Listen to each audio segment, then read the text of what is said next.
Hello and welcome to Her Huddle, where we meet the brilliant women working in the NFL. No matter the job role, everyone has a story to tell and we love hearing them and celebrating them.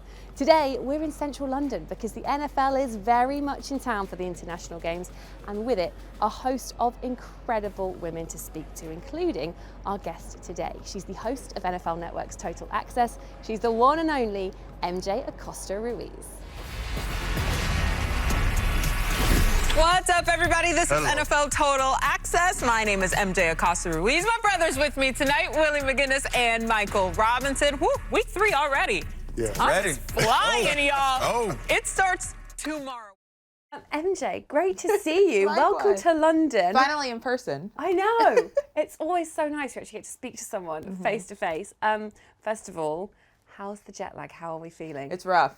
It's rough, but opening the windows and remembering that I'm in London makes it all better. I've never been here before, so it's a big bucket list item that I get to check off, and it's been already as advertised. I'm very, very happy to be here. Pleased to hear it. A lot of work on the table. You're filming Total Access over here all week in the build up to the Packers game. Will you have time to go and do some classic sightseeing? I'm going to make time to make sure I see as much as possible and get in as many of the sites and as many of the local aspects of it too. I always like to do that. Where do the locals go? That's where I want to go. I will give you a whole list of Yes, recommendations. please. Don't you worry. Look, really excited to sort of delve into your career because you're one of the faces of NFL Network.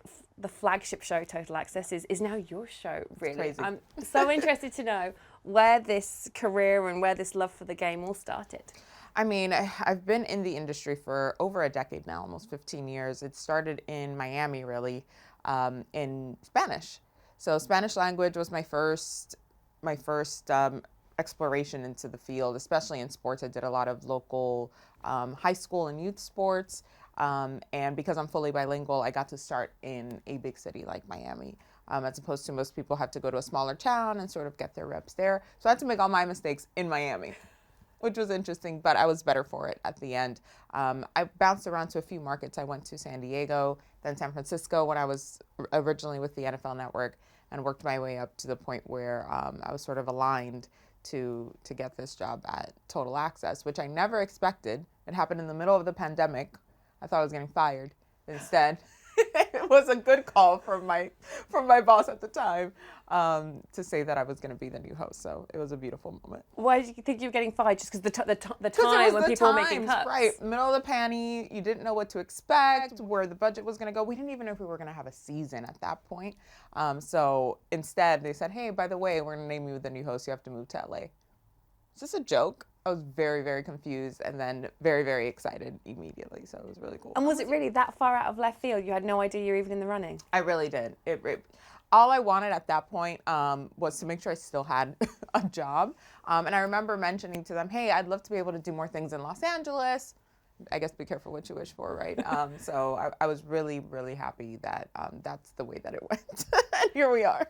And it is a big show. It's like I say, the flagship show on NFL Network. It's been around from the very, very start, from when they started broadcasting. What was it like stepping into that studio and knowing this is me now, it's on me? Right. I mean, you think of all of the people who have hosted this show, starting with Rich Eisen, who was the very first host of this show. And then we've had so many incredible talent throughout the years.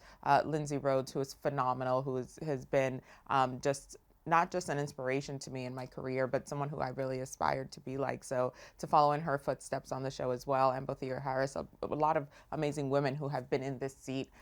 So for me to be the next one now and to be the first woman of color to host a show on the network was something that I took as a very big point of pride. Being the first Latina, the first woman of color to host not just Total Access, but any sort of flagship show on the NFL Network. What did that mean to you on a personal level? It was huge because my whole life I've been looking for that representation, to see myself reflected on the screen. And so things like this, I didn't even know were available to me.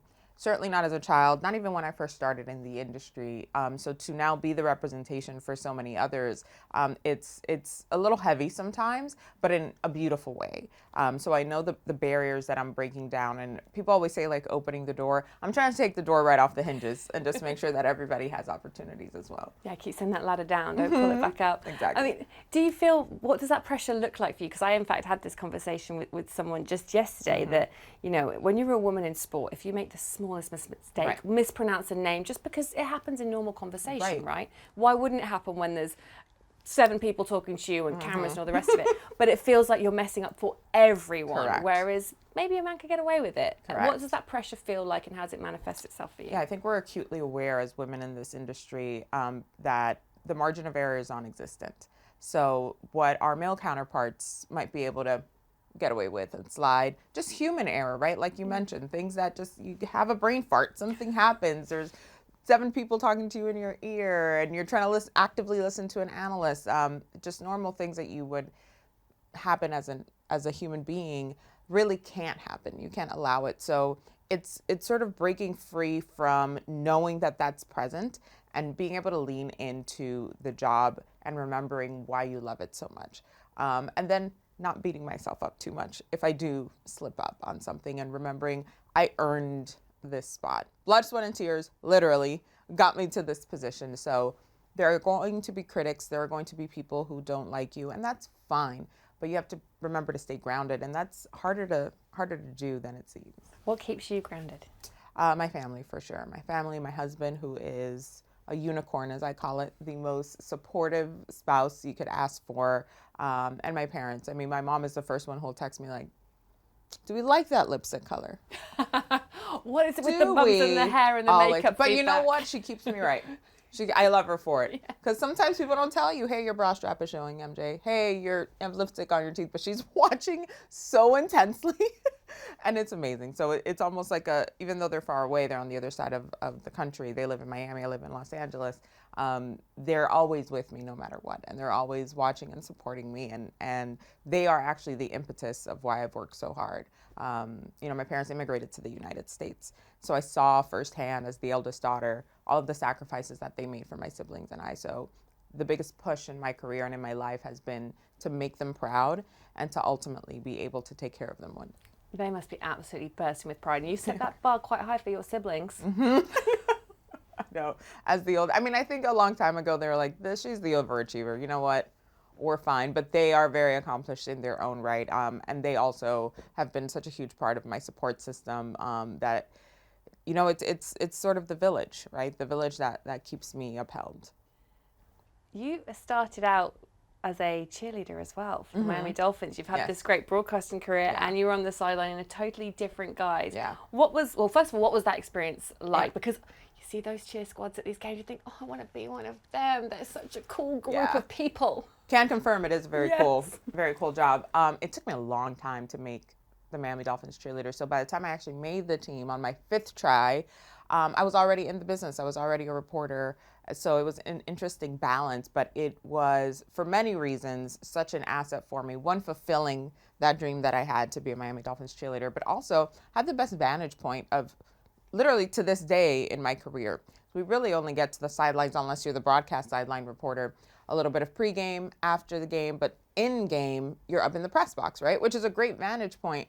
But I was able to be on the sideline for every home game while I was a cheerleader. So I could see the game in a different perspective, right from the same perspective as the players, as the coaches, as the broadcast team.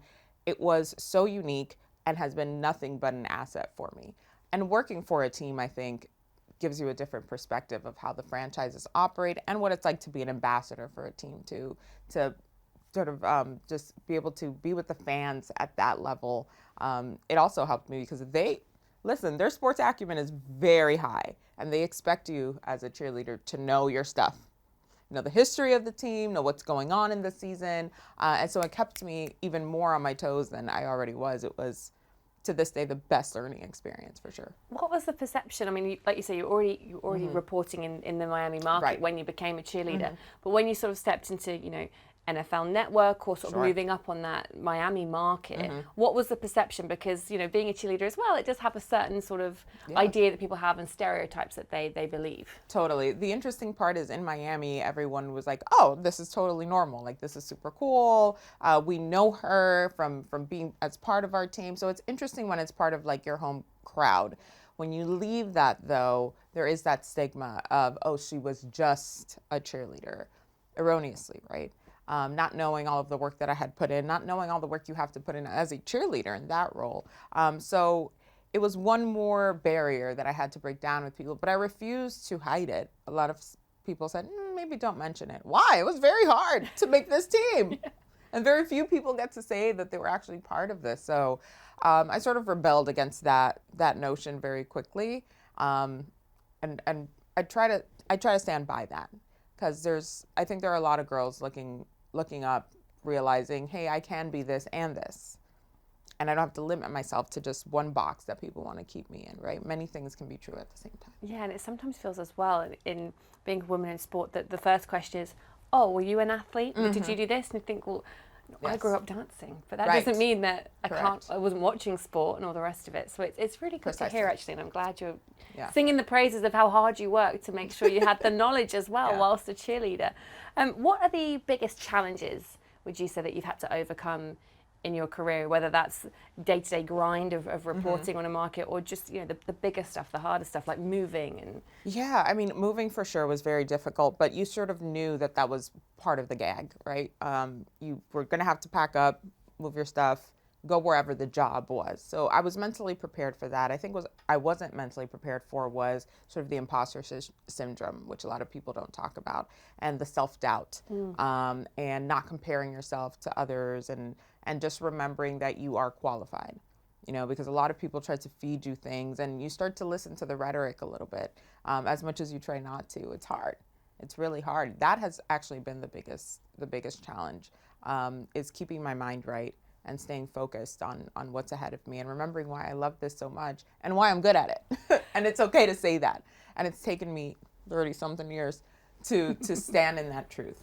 It is hard to say, isn't it? I think, and I don't think, well, I think this is mainly a female thing, and it's not just in sport, to say, no, I am good at this, and I deserve to be there, and these are my strengths. When you look at yourself now, can you identify the things that make you good at your job? For sure. And it took me a long time to openly admit it. I think even when someone gives you a compliment, it's like, oh no, oh my gosh, it's like, it's okay to just say, thank you. Right? And acknowledge that I have worked hard, and this is an attribute that I bring, and a strength that makes my whole team better, just how they make me better, So I think there's this misconception about humility and confidence, and both things can exist in the same space. Give us an insight into what it is actually like on the day-to-day working on Total Access, because it looks like a lot of fun. It is a lot of fun, but it is chaos. It really is, because we are the nightly flagship show.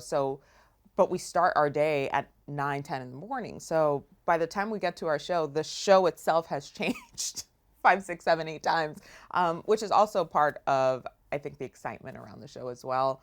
Some of my favorite shows are when breaking news happens in the middle of it, and you sort of have to scrap whatever it was you intended to do, and you're just flying, right?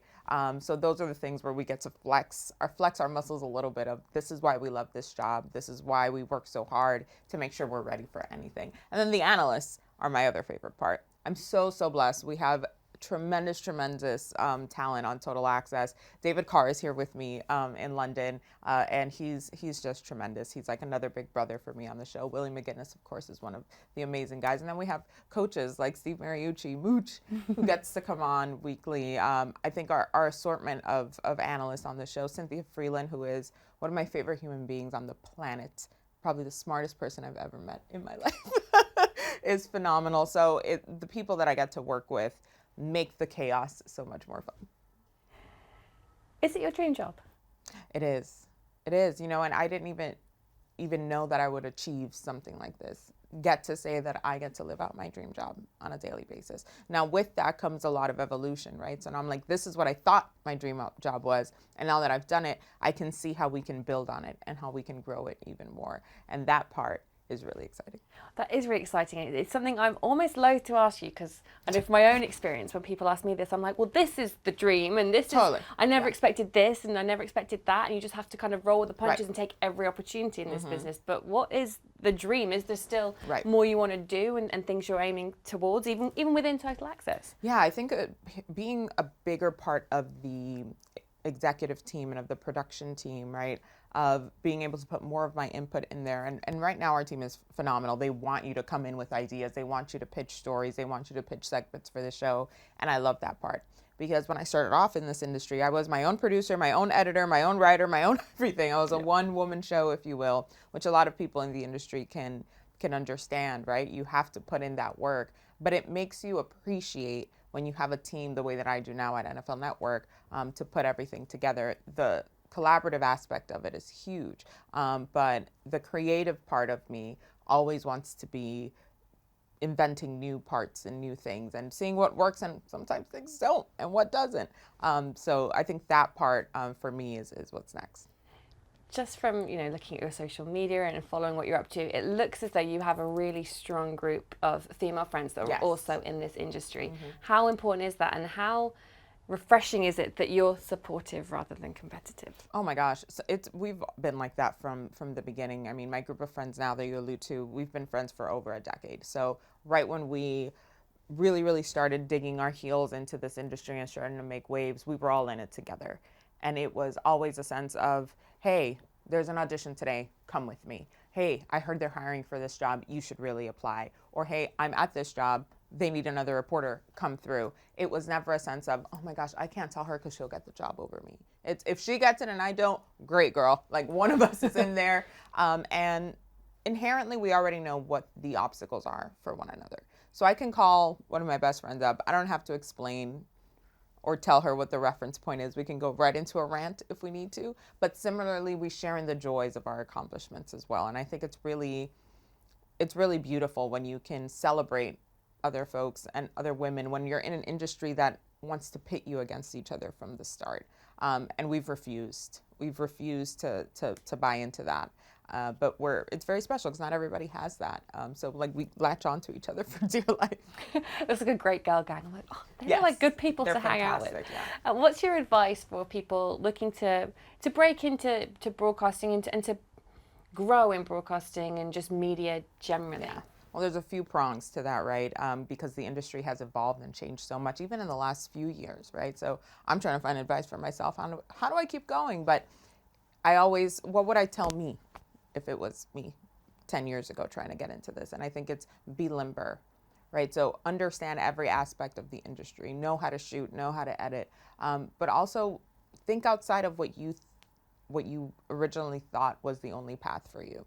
Because now there's so many different things with social media, with digital, I mean, YouTube, you name it. There are so many more avenues than when I started out. And then the other one would be to be intentional. So know what it is that you want for yourself and know what you don't want as well.